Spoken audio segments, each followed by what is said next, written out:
పూటకో పనికిమాలిన నిర్ణయం, రోజుకొక దగ్గర రౌడీయిజం, వారం వారం వేల కోట్లలో అప్పు, నెలకొక కుంభకోణం, 6 నెలలకు ఏదో దగ్గర కొండను మింగేయడం. ఇదే ఈ ప్రభుత్వ పరిపాలనా తీరు. ఏ స్థాయిలో వీళ్ళు పరిపాలిస్తున్నారంటే, ఎటు చూసినా రాష్ట్రం నలుమూలలా ఎటు చూసినా అరాచకాలు, అక్రమాలు, అన్యాయాలు, అవినీతి కూడా ఆకాశమే హద్దుగా చెలరేగిపోతున్నారు కూటమి పాలకులు. డిఎస్సి సర్వసాధారణంగా మనందరికీ తెలుసు. డిఎస్సి అంటే డిస్ట్రిక్ట్ సెలక్షన్ కమిటీ. కానీ కూటమి ప్రభుత్వంలో డిఎస్సి అంటే డిస్ట్రిక్ట్ సెలక్షన్ కమిటీ కాదు, దళారుల సెలక్షన్ కమిటీగా మారిపోయింది.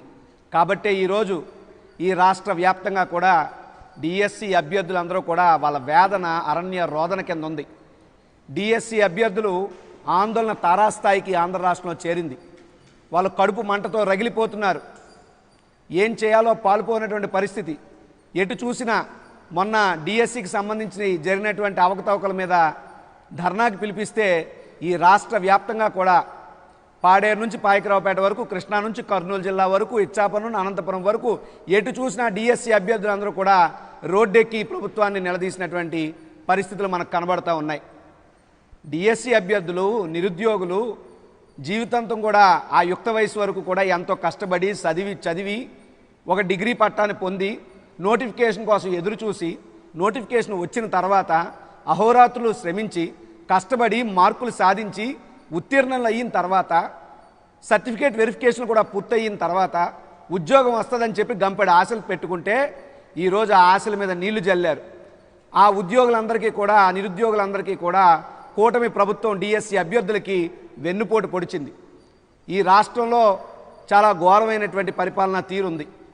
నేను నారా లోకేష్ గారికి ఒకటే అడుగుతున్నా, ఈ యొక్క డిఎస్సి అభ్యర్థుల అరణ్య రోదన మీకు కంపట్లేదా అని అడుగుతున్నా. నేను కనబడట్లేదా అని అడగట్లేదు లోకేష్ గారు, మీకు కంపట్లేదా?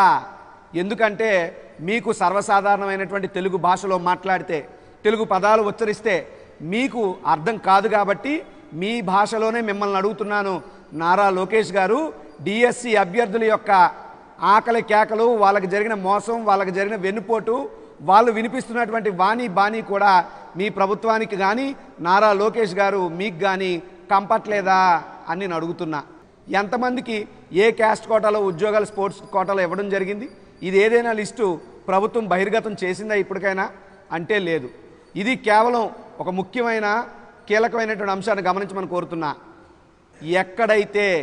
ఎక్కడైతే డిఎస్సి పేపర్ తయారయ్యి అప్లోడ్ అవుతుందో, ఏ వ్యక్తి అయితే డిఎస్సి పేపర్ని అప్లోడ్ చేస్తారో అదే వ్యక్తి అక్కడ కంప్యూటర్ డిపార్ట్మెంట్లో అవుట్సోర్సింగ్ ఉద్యోగిగా చేస్తూ డిఎస్సి అభ్యర్థిగా పరీక్ష రాస్తే అతనికి స్టేట్ ఫస్ట్ ర్యాంక్ వచ్చింది. మరి స్టేట్ ఫస్ట్ ర్యాంక్ వచ్చినటువంటి ఆ డిఎస్సి అభ్యర్థికి ఈ కూటమి ప్రభుత్వం ఎందుకు ఉద్యోగం ఇవ్వలేదు?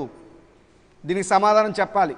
నారా లోకేష్ గారు, చంద్రబాబు నాయుడు గారు, కూటమి ప్రభుత్వ పెద్దలు ఖచ్చితంగా సమాధానం చెప్పాలి.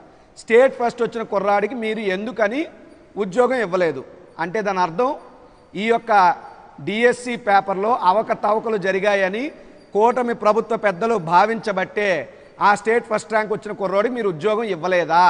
ఇది మా ప్రశ్న, మాకున్నటువంటి అనుమానం. దీనికి సమాధానం చెప్పండి. ఒకవేళ అక్కడ ఉన్నటువంటి ఆ కుర్రోడు ఆ పేపర్ని లీక్ చేస్తే ఆ లీకేజ్ ఆ కుర్రోడు వరకే పరిమితమైందా? ఈ రాష్ట్రంలో ఉన్నటువంటి సోకాల్డ్ పచ్చ మాఫియాకి సంబంధించిన కోచింగ్ సెంటర్లందరికీ కూడా ఆ పేపర్ లీకేజ్ అయ్యిందా? ఈ లెక్కను చూస్తే నిన్న కాక మొన్న జరిగినటువంటి నీట్ పేపర్ లీకేజ్ కన్నా అతిపెద్ద భారీ పేపర్ లీకేజ్ కుంభకోణం ఈ డిఎస్సి.